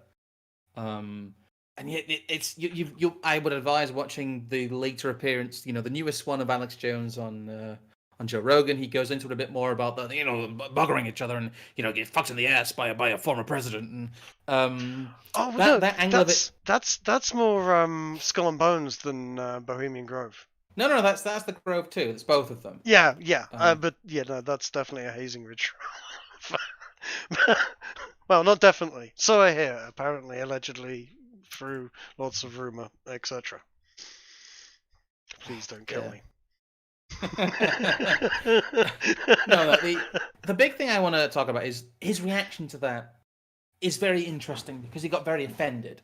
And a lot of these people, Bullingdon Club, we'll talk about Skull and Bones in a minute. That'll probably be the last one we talk about before we move on to the more of the random conspiracy theories and we do a bit of a roundup. The way that he talks about it is that he is offended because it's all based on this idea that you made a gentleman's agreement. And stepping out of line, revealing these things without the group voting to reveal them first, is a violation of this gentleman's agreement. And that is the worst thing you can do in the upper echelons, is violate the etiquette. It is all about enforcement via etiquette as well. That's the way that they do it, and that's the way that they think about it. You'll see that he's not angry at the fact that Alex Jones knows about this. He's angry at the fact that he's not playing by the same funny handshake rules. And that's why I think, especially in the 1970s and 80s, why a lot of people got very upset with the Freemasons, even though they're a lot more toothless than a lot of these other societies are, because it started to invade like the public sectors. It started to invade things like the police, like the health service, like the civil service, and you couldn't progress past a certain level, no matter what your merit was, without being a Freemason. This is well documented.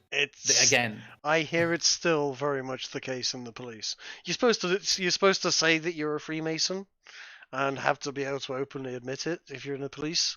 It doesn't stop. Certainly, some rumors I've heard that at least sort of 3 or 4 people above the person or people I know are all Freemasons within the police. It's still very prevalent.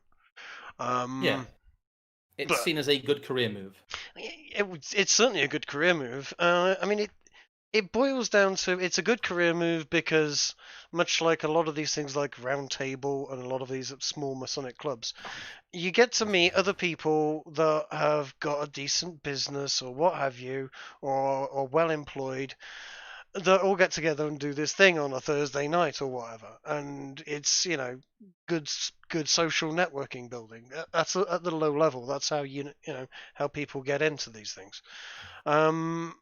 Further up, it's a huge army of people at their disposal, and if you can just sway what they do just a little bit over hundreds and hundreds of thousands of people, you can make a massive impact. So that it's a good idea that you guys promote this thing and look after these particular charities this year.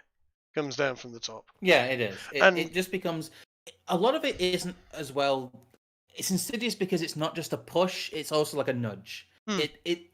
It's the soft power of being able to lead a larger amount of people in a certain direction, especially when those people are like a tier down of influence. You've got people who are prime ministers and presidents and ambassadors, but you've also got people who are police, kind of like police commanders, or they are higher up civil servants. Although there are even people who are like heads of medium-sized businesses. Yeah. And they all move in one direction. It pulls a lot of people with them. Oh, massive amounts. All of the employees, all of the people under them. If it's amazing how much influence, maybe just 10 active, well-positioned people in a community can do. 10 well-positioned people in a city. If they are police commissioners, if they're local mass employers, and the like. Local artist or local head of TV station, suddenly you'll have that whole city very, very rapidly singing the same tune. If, of course, there aren't anybody else acting to counter that. Yeah. Which, of course, there will be.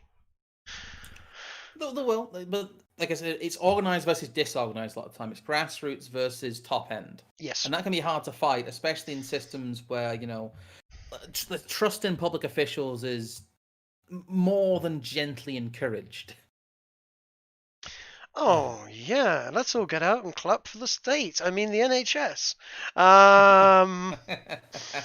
It's the Bohemian Grove is really the top end example of all Yes. of these. Again, not a conspiracy theory. You can see this is real. The press talks about it. People talk about it. And the feeling that what is done there needs to be secret, and that if you go against, the gentleman's agreement, you are committing a unforgivable sin, is one of the more revealing things. It's not just about the practice. It doesn't matter if they talk about policy there. If you saw someone at the Grove, they know what you did. And if you deal with them on the outside world, they are both your brother and they are somebody who knows, who knows things about you. It's I'll tell you what, I've got a Vanity Fair article up at the moment. For a start, bless them, they've got a really nice picture there that's really captured the image nicely. You've got a bunch of people circa 1940s in drag. You've got the cremation of care. You've got the Moloch and the owl. It's a nice little splash screen whilst talking about it. But later on, down in the bottom of the article, I just noticed you've got a list of people that prior members and people who have gone.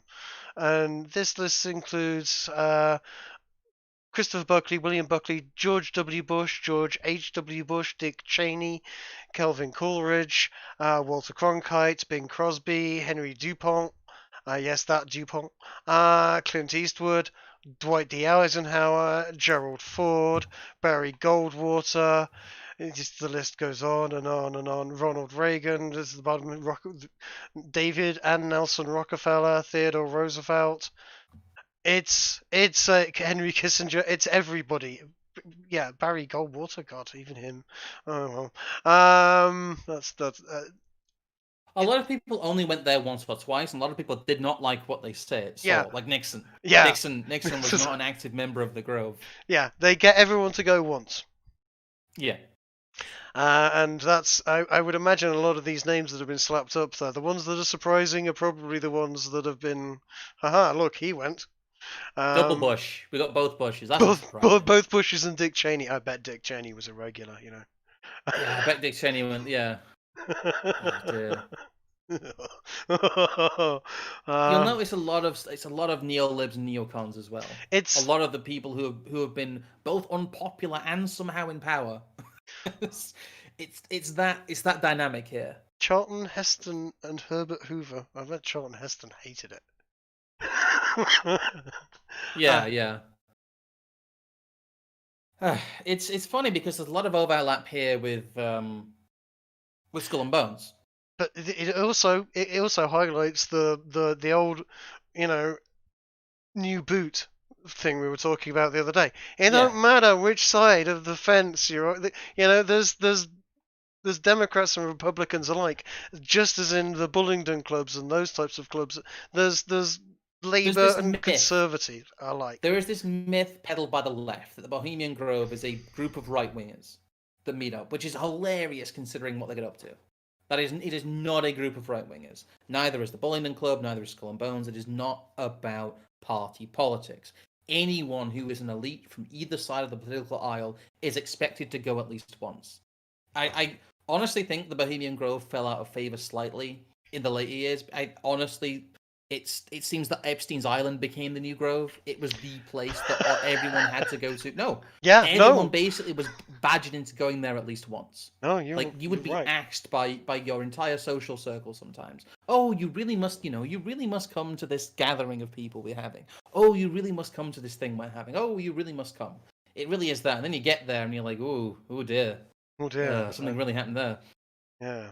Oh, dear. Shall we get on to the Skull and Bones? But yes, we'll get on to Skull and Bones because we've got to talk about another topic after this as well. We've got one more of the conspiracies to tackle because again, it's something that you talked about being a conspiracy until it wasn't. It's very similar to the MKUltra stuff. It's a good bookend.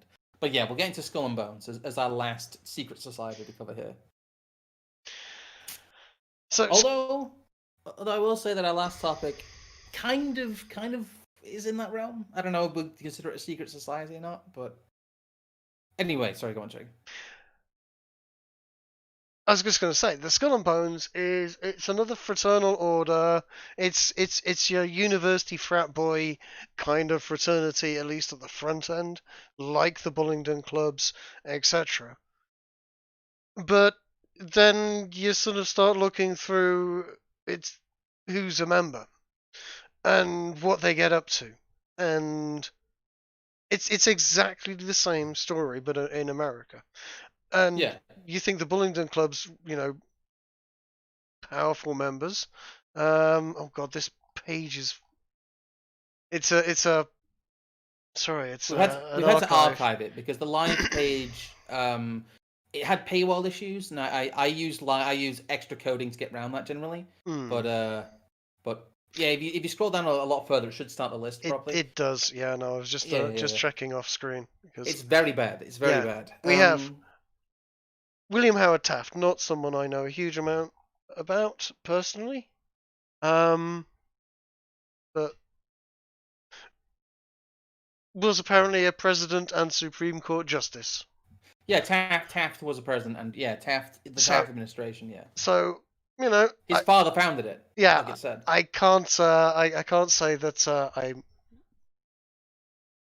interesting. He was given the honorary title of Magog, meaning he had the most sexual experience whilst in the secret club, according to Alexandra Robbins. Huh. Wasn't Taft famously quite fat in later life? I think he might have been. I don't know a huge amount about Taft. Walter Camp. Hock Magog. It's they make fun of it in The Simpsons a bit. Skull and Bones, quite famously. Oh yeah.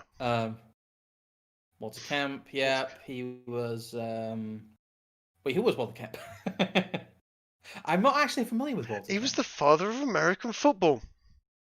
Oh right, that's why. Because no one fucking plays it outside of America. This was the fuck that took rugby and mutilated it into that abortion of a game that the Yanks play. Okay, let's move on from him. He doesn't deserve any more time. Yeah. I'd agree with that. Fuck that guy. Astrophysicist Spitzer, this guy, Lyman Spitzer, dreamed up the idea of the Hubble Space Telescope. Nicely done. Powerful guy.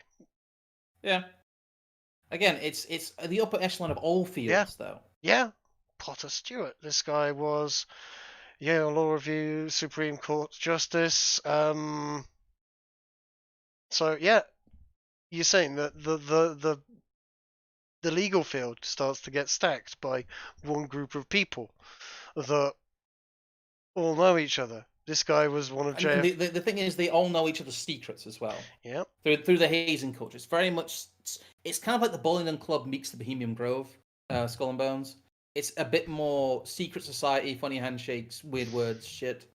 Now we get to it, because this is where you can start pointing Skull and Bones at being. Well, let's say if I were someone that really wanted to have a look at the Skull and Bones and go through all of their members and link them all up and spend hours doing so. I'm gonna say I thought it was a later life thing, was his hairline, but Bush Senior always had a ridiculous forehead. Jesus Christ. He has, yes, somewhat of a, is it widow's peak they call it? Yeah.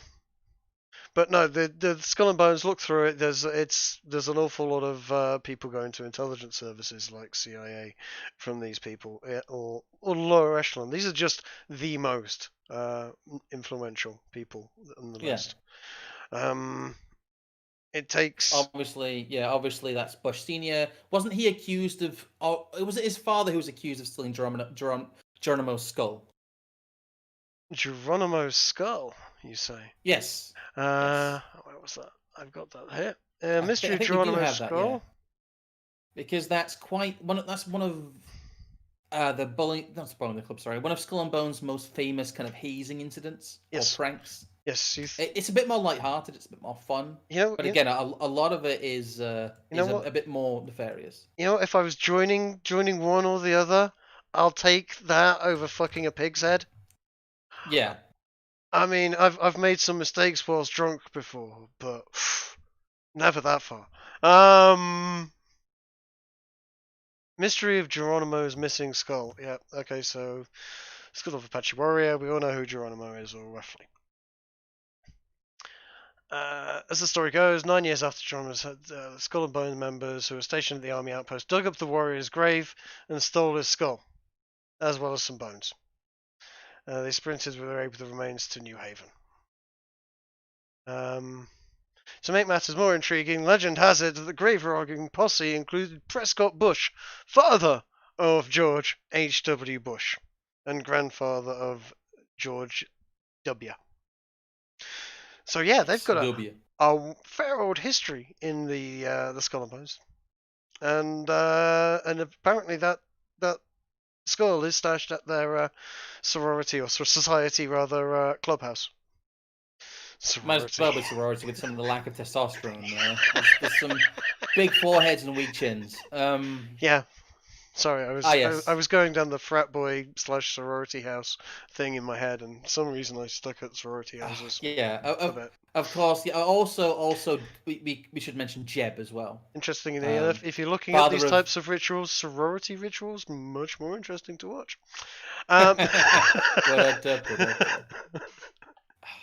A lot more drama then. A lot more drama. Yes. Sorry, I totally sidetracked myself and everything. But yeah, that's Skull and Bones, the US equivalent of the Bowling Club, and we could say the Bowling Club is the UK equivalent of the Skull and Bones. Because I imagine we may have a few more US viewers at some point. There are more of you.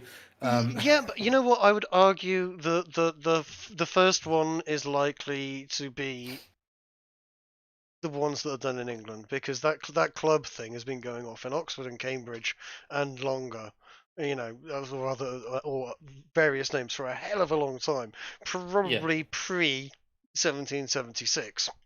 And as we mentioned, America does seem to be fond of picking up secret organizations even in its early days. Bullingdon Club, I don't know if it goes back that far, but yeah. Either way, they're each other's equivalents. Bullingdon Club is early 1800s, I think. Yeah. Okay. So they're likely to be equivalents and so whatever. Whoever came first, chicken and egg, don't really care. They're both a bunch of prats drinking heavily and doing weird shit in a clubhouse, and then using the weird shit that they did as bribery on each other, or at least security on each other, whilst they take over the world. You work out whether that's a good thing or bad thing. I've spent half my life panicking about it, to be honest, but I don't think much can be done other than making people aware. I mean, if you could go, okay, you know what? We're going to ban these universities from anyone that's been there. You don't get to be in politics anymore. You don't represent the people. You can go to business, do your business shit privately, fine, but not politics. Maybe that would help. Maybe, I don't know. They just find a way around it. They'd rename it. They'd be in another club. They'd spring up in other universities. They'd soon. Yeah, I was going to say it's very difficult to know how to deal with it. I think the only real way to deal with it is I don't know. It's arboreal hydration again. But dear. I don't know, man. I kind of want to make arboreal hydration society patches, but I also want to make wood chipper technician patches too. I think both. You know, there's a reason. Where is the arboreal? There we go. It's buried, so it's one of our stock images there. The thing is, I've got it named wrong. I've got it named Tree of Liberty, and I'm yeah. No, we're not saying that. That'll get us muted. But yeah, no, I say do it. Yeah, this is our secret.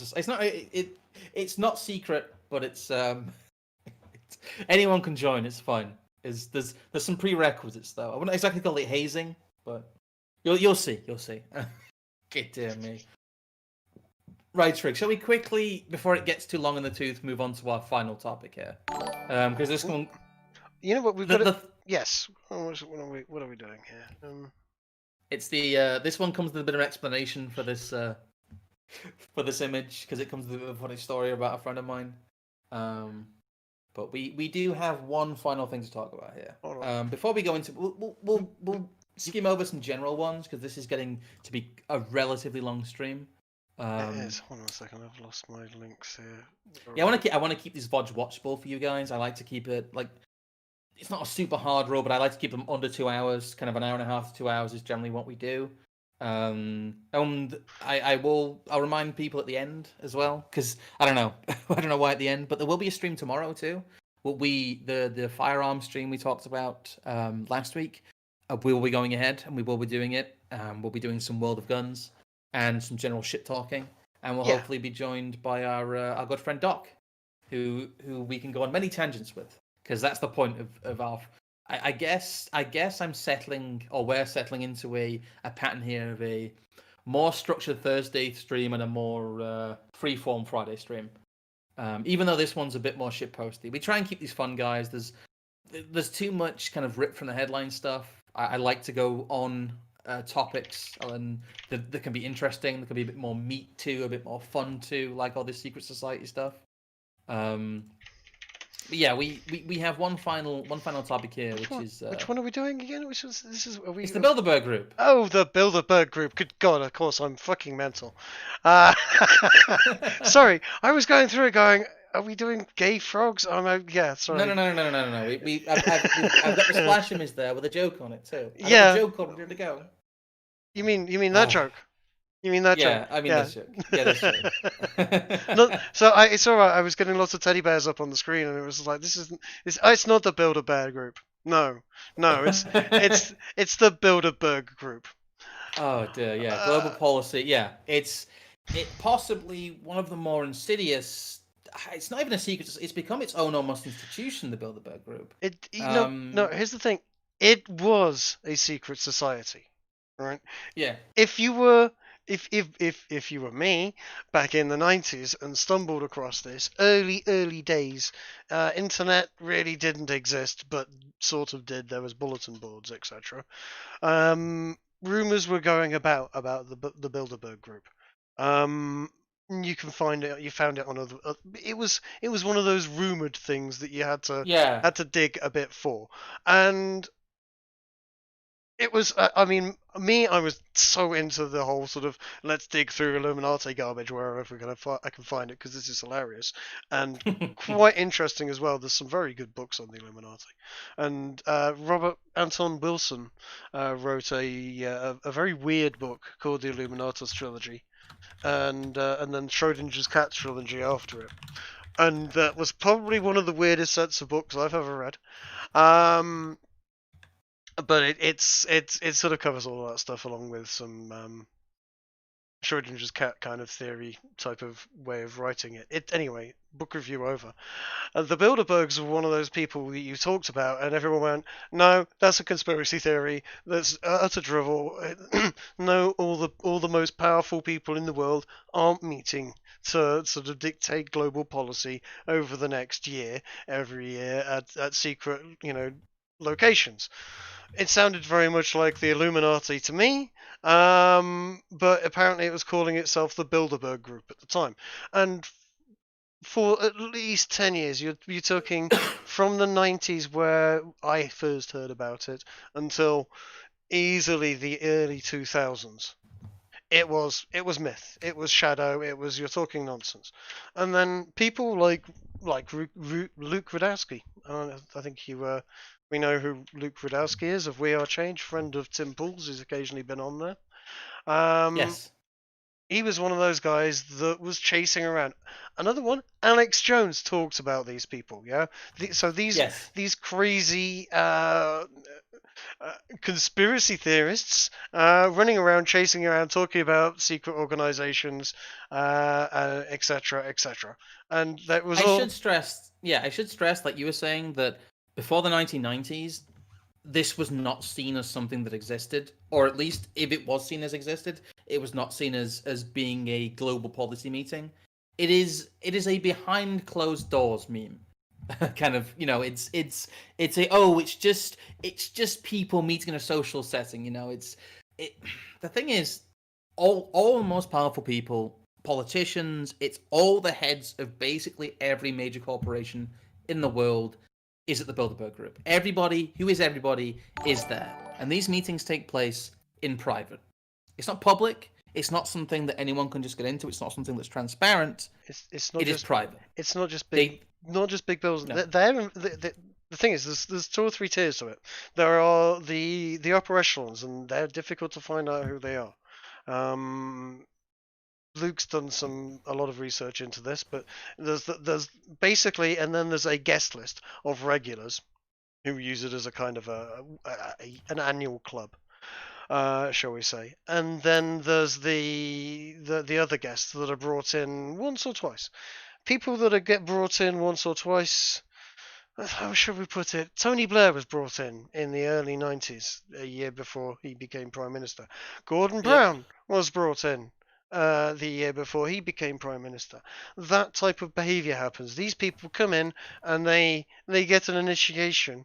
If you watch politicians going to the Bilderberg Group, certainly as it used to be, if you watch them, they appear in the Bilderberg Group list of guests, and then a year or 2 later, something really fucking big happens in their life. Usually very, very positive. Very positive. And they have at least the perception of kingmakers. Yeah. And for the longest time, you tell people about this, it's like, you're talking nonsense. I played the game, what was it? Deus Ex. Deus Ex was fucking wild for me because I was playing this game and all the stuff that's in Deus Ex, if you go through the extended conversations, if you click the conversations until they say no more on just about everything and read the books, that game is wild with information that even if the names that they're using are different, they're pointing towards all of these same types of things. Love that game. I digress. The Bilderbergs in there. They mention them, and when the internet became live properly, when enough people started queuing up outside of the hotels that they were using to hold this, and estates that they're now using to hold this, they basically pretended like it had always been public. Oh yeah, here's our official website. This is what we do. We've been doing this since 1954, and we do this blah blah to informal discussions to foster dialogue between Europe, North Africa, America every year. Approximately 130 political leaders, experts in industry, finance, labor, academia, and the media are all invited to take part in the meeting. Yeah. They only did this after being badgered and badgered and badgered by people. Up until then, conspiracy theories. You're retarded for even thinking it. You're mad. This wouldn't possibly happen. No, it's evil. Now they're just, we do this. And for almost... for complaining about it, you get called a conspiracy theorist to this day. It's like, there may be a meeting of literally everyone of major influence in the world all coming together behind closed doors to have discussions you're not privy to. But don't worry, they're not doing anything untoward. It's ridiculous, especially with what's going on, especially with what happens. I mean, if things were okay, if people were free and governments weren't colluding together to rob people of their agency and their freedoms, as has been accelerating over the last year, if things were all hunky-dory, it would still be a bit eyebrow-raising. People are like, oh, okay, things seem okay. But because of the lockstep loss of liberty around the world, it becomes even more urgent that, like, well, where is all this coming from? There seems to be a lot of, it's like the Melia coincidence meme. Not to get too far into that territory, but once you start recognizing all these coincidences, you can't stop recognizing all these coincidences until it really becomes not a coincidence anymore. You start seeing the underlying truth to it, which is that these meetings do have influence. This is where policy is set, and this is why all of these things are happening to us, seemingly out of nowhere and seemingly outside of our control. It's the dullest, most boring corporate nonsense website. There's nothing. And yeah, this is the most important people in the world meeting every year. And where's the minutes? I'm just saying, is there any? Do we, as the rest of the world, get to hear what they say in there? Maybe have a quick listening. See if we're being sold to slave labor camps or worse. Yeah. Oh dear. And I'll tell you before what, we get into it's not just Europe and North America anymore. No, it's not just Europe and North America global, anymore. yeah. It's global, yeah. Before I get too far into the weeds, I have a couple of donations here, and I will shamelessly link it in chat again. We will be reading all donations. You can donate via our Streamlabs link. We have a $2 donation here from Scrooge McDuck33, saying, I seem to remember Obama was Skull and Bones. I'm not sure about that. I don't think Obama was. No, Obama came out of another weird group. Yeah. What's the name of the organization? Oh god, it's shot out of my head. But Obama was groomed by communists and murderers. It was he's in the list of 30 most powerful members. It was basically Obama's chief economist. Yeah. What was his name? I can't remember the name of the organization at the moment. Ostan Golbulsi, I think. And he was quite young at the time. Yeah, he was a member of Skull and Bones. But Obama wasn't, but he was a member of another secret society. I can't remember what it was called, though. I can dig it up if you like, but we're going off on a little bit of a tangent. I hadn't got that prepared, but yes. My mate Rogue is going to freaking kill me because we were talking about this just the other day about how Obama was basically a communist that had been put into place by... We can cover it again. We can have a follow-up to this. There's too many things. I can talk. Yeah, I can talk about this. One of the topics I wanted to talk about, which kind of fell through the cracks because of the essential scrub of the internet, was like I talked about, the fixing of the election with JFK. The 1960 election, especially in Illinois, was extremely suspicious, and a lot of historians believe that that the election there was fixed for Kennedy. Yes. It is a matter of historical fact that Kennedy, in some of his earlier races, did get a large amount of mafia support, which may or may not have included electoral fraud. It's very contentious in today's climate, but it's getting to the point of being widely accepted. What else is there I want to cover? Because there's a few others. There's a few others you mentioned. There's the USS Liberty incident, which is kind of a meme. It's a meme, but it was denied for the longest time until records were found. Yeah, that's true. Yeah, it's a good example of that. There's not a lot of meat to discuss there. For those of you who don't know, the USS Liberty was sunk by the Israeli Air Force with quite a substantial loss of life, and there's indicators to the fact that they knew this was an American ship, and they were giving warning this was an American ship, and didn't seem to care. But USS Liberty incident is a meme. For a reason, but it is a meme. But that one, like the Gulf of Tonkin incident, which never happened, were used as the pretense for further action internationally, shall we say. And the Gulf of Tonkin ended up resulting in the Vietnam War happening. So these things do happen.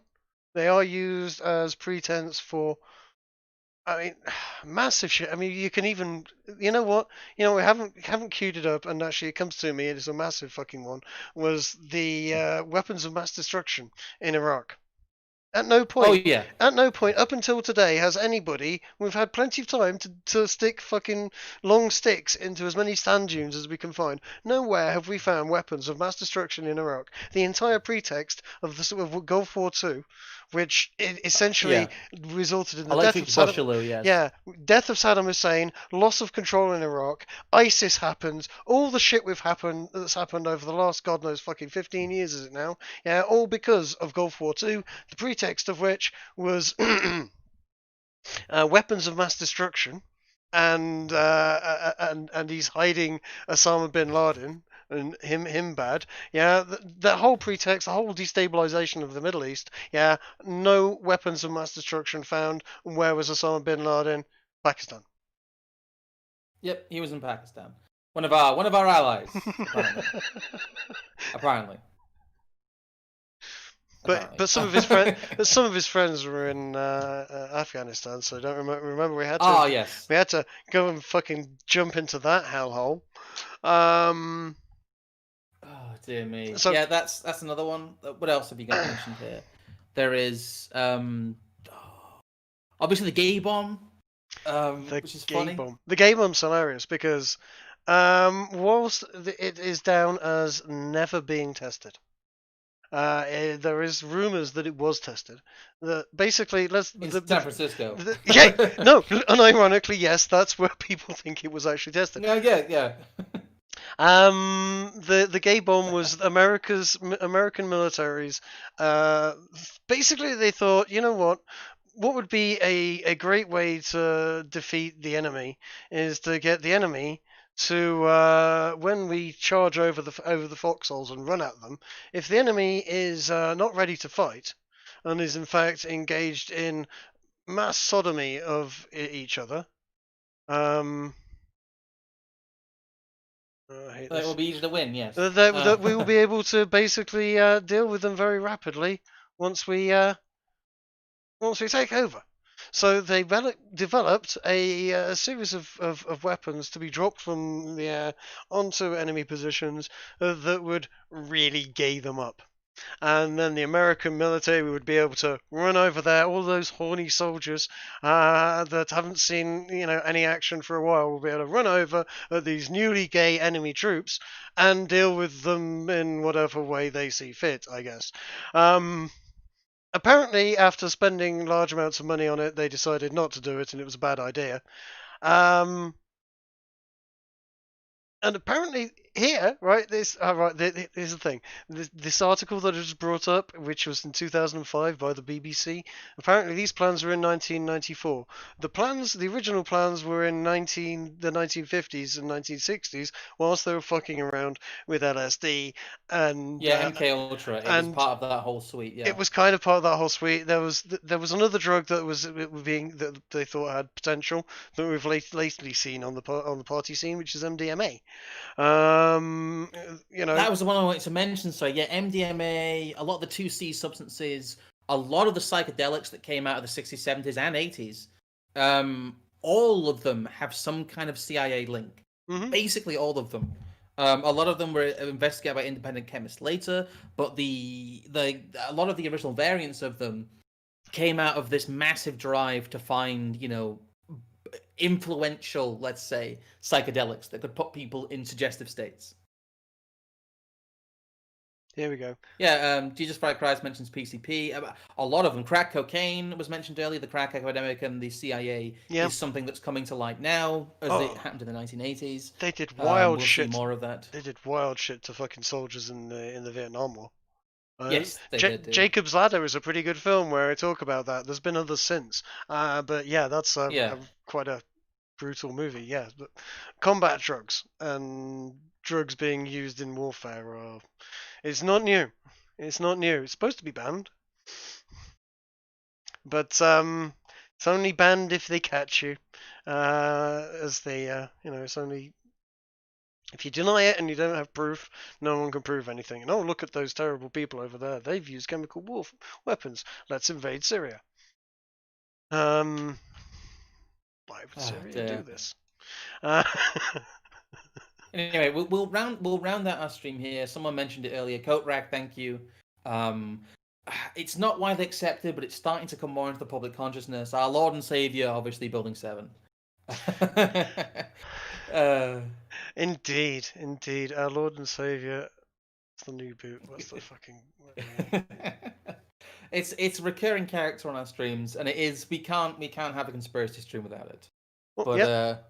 But it's something that a lot of people talk about now. It is widely accepted with a lot of people, especially people who were around at the time and then looked it up later, that the collapse of Building 7 was announced before its actual collapse. Yeah. That is pretty easily provable with the news reports at the time, with the time they were taken and what happened, and that is just... It's not mainstream yet. it's not, people don't talk about it in the mainstream circles. But in terms of conspiracy theories, this is one of the most, I guess, mainstream conspiracy theories. We talked. It's funny watching Joe Rogan and basically all his guests just, oh yeah, Building 7, yeah, oh the building that collapsed, without being hit by a plane. Oh yeah, the building that was announced collapsing before it collapsed. Yeah. It's people don't really flinch as much anymore when you talk about Building 7. It's kind of that's why we're bringing it as a meme here. But yeah, it's. I mean, do we want to bring that back up? I think I can find the BBC. We can link it. I can link it in chat.